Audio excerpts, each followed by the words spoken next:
Good morning mga bossing. So, today is Sunday. So, abangan day na naman. So, first lap na ng fun race. So, nag-entry tayo ng 3 ibon. So, sana makalusot ngayong first lap. Makapag-lock silang lahat. Para hanggang dumulo. So, yun. Mga bang tayo, possible na release time is 7 o'clock. Time check, 6:57 pa lang. So, winalay ko na yung ibang young bird. 4 na lang sila dyan. Kasi yung nakadalawang NDR, nilipat ko na rito sa flyers loop. Kailangan na nilang matutong, lumipad at umuwi. So, yun o. So, ayan yung bagong lipat. Yan. Naka-NDR kasi na rin yan. Yan. Young bird. 2 months old na yan. 2 months old na yan. Magkakamukha. Ayan ang ating mga panlaban ngayong darating na summer at NDR.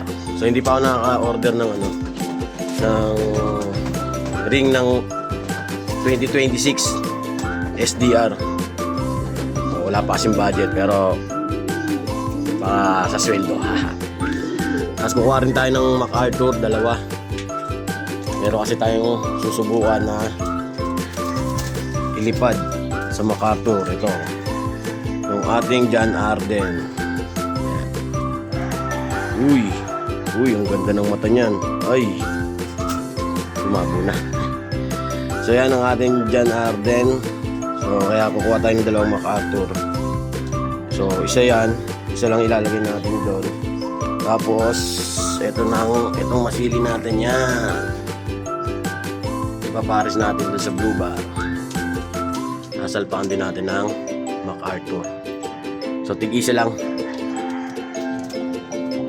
So yun, update ko kayo mamaya kung anong oras makakarating at kung anong mangyayari sa ating first lap fun race. Yun, good.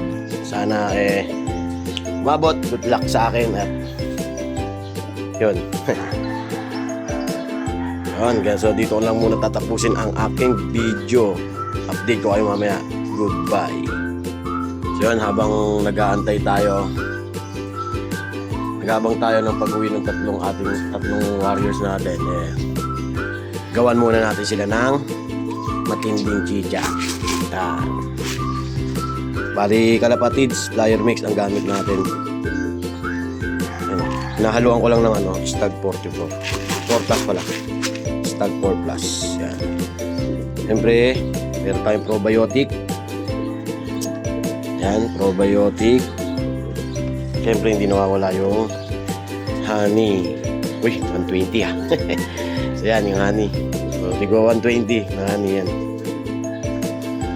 So, mekos lang natin to. Para pansalubong sa mga darating na ibon. So yun na, ilagyan ko na ng probiotic, honey at yung powder na yan is yung pink mineral. So, mekos lang. Wait lang nyo. Isang kalug lang. Nakamekos na. May itsura niya. Namekos na siya. Yun. Napakasarap.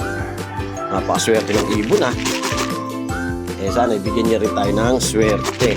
Makauwi din sila ng maayos at dumulog. So yun. Bigyan na natin ito muna dito sa ating mga ibon na naiwan. Yun, pati syempre tubig. Meron din tayong probiotic at honey with lumot. Ayan ang magpapalasan nila dyan, yung lumot. Yan, mix natin yan. Ayan ang mga pagkain na itong mga warriors natin at inumin. So ganyan lang ginagawa natin every morning. Nagmimekos tayo ng patuka nila. Pero sa hapon, plain water na lang, tsaka plain na lang din yung feeds nila. So wala nang halong honey at probiotic. Every Monday, every lang yan morning. So yun, painumin na natin to, baka painumin pa ng iba.